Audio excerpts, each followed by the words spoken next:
Karen Miller here from Asleep at Last. Welcome to another one of my videos. Please remember to hit subscribe to be notified of when I do new videos.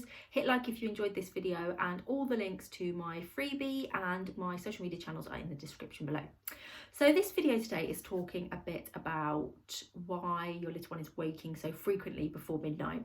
Now, there are various reasons for this and it can differ. The reasons can be different depending on the age of your child. So I'll try and cover as many ages as I can so that everybody gets a solution. The first reason and thing to look at with regards to frequent wakes before midnight is sleep environment. So are you trying to get the room as dark as possible? And by dark, I mean pitch black.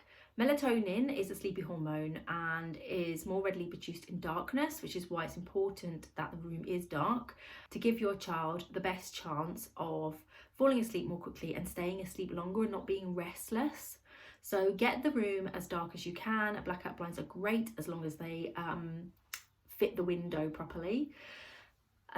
The second thing is white noise. Are you using white noise? This is particularly effective with newborn babies who like white noise because it replicates the environment inside the womb. So if you've got a particularly small baby, this can work really well. It can also work really well with older babies just because it can act as a noise blocker. So if you've got other children in the house that are older, that don't go to bed quite as early, or you've got noisy neighbours, or you live on a busy street, using white noise throughout the night can actually help to avoid noise being the thing that is waking them up, and then at least you can be confident as well that you know it's not any external noises going on that's waking them up. The next thing is temperature. So a baby that is too hot or too cold will wake up, and often, you know, that's hard to figure out because they can't communicate that to us. So make sure that you're dressing your baby adequately for the current temperature. In the UK we have different seasons, so obviously in the winter months you want to dress them slightly warmer than in the summer months, and you want the room to be around 18 to 20 degrees in temperature ideally. So yeah, just make sure that they are dressed adequately. Sleep bags are great for this, but you need to alter the tog depending on, you know, the season that we're in. The next thing is hunger, particularly for small babies under 6 months. This can be the reason for waking before midnight. So typically before sort of 4 months, I would say give them a good feed around 10, 11 o'clock.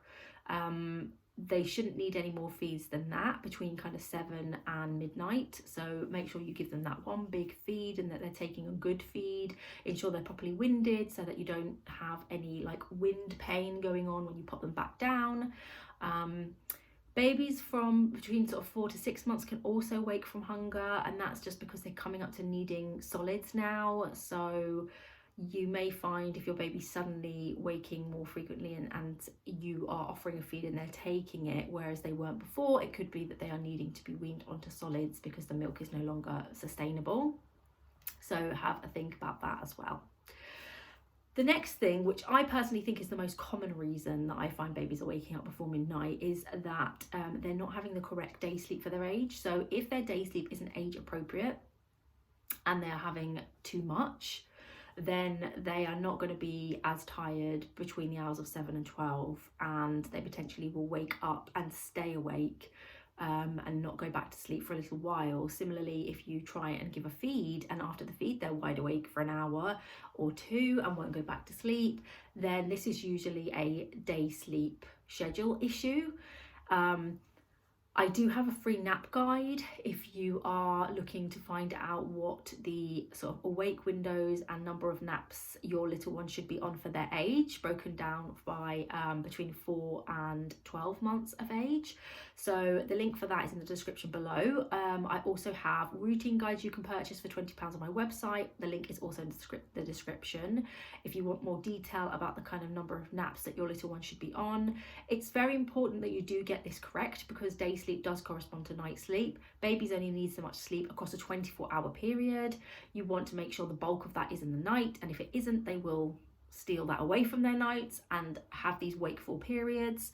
On the flip side, if they are overtired, they will wake before midnight. Generally, these babies are more restless, so you'll see them waking really frequently as soon as you put them down to bed, and struggle to get back to sleep and link those sleep cycles. And this is just usually due to the fact that they aren't having enough day sleep for their age.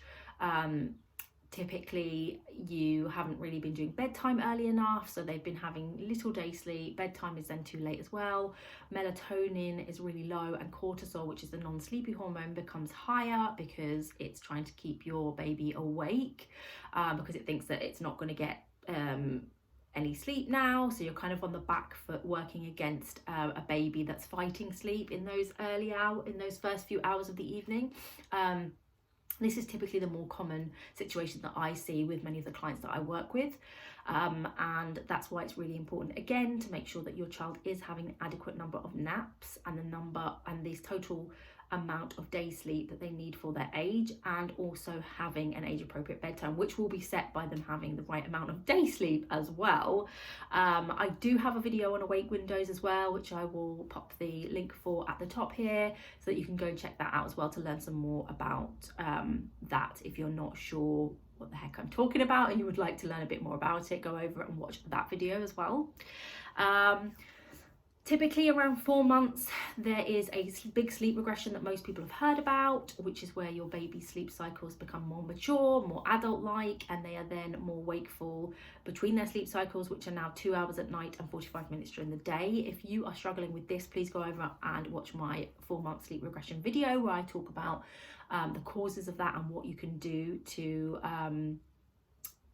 minimize those issues and resolve those issues that come with the 4-month sleep regression. And the main one is to teach your little one to self-settle and sleep independently and not rely on any sleep associations. But that obviously is harder if your baby is already overtired or undertired and you've not got the correct day sleep in place. So you want to kind of work on that before you do any kind of sleep training as such. Yeah, so those are kind of the main reasons for wakes before midnight. The wakes before midnight are particularly frustrating for parents because it means obviously you don't get an evening. It means they're not getting the sleep that they need, because typically this should be their deepest phase of sleep before midnight. So that's why it's so important to have an early bedtime. And the one thing we can rely on as parents who are exhausted and, firefighting all day long to look after these little ones is that they will go to bed of an evening and we can have a few hours peace to ourselves. So if you're not getting that, it can be very, very frustrating, especially if you're up and down frequently before midnight. I know a lot of people end up taking the baby out of the bed and just keeping them downstairs with them and giving them a really super late bedtime because they're fed up of going up and down so much, but that doesn't really resolve the issue. So hopefully you found that video useful and that advice will help you to resolve the issue that you're having with your child waking before midnight. If you have any questions at all, please pop them in the comments and I'd be happy to answer them for you. Like I say, all my social media links are there as well, so please head over to my Facebook group if you would like to join that. I answer your questions every week anyway.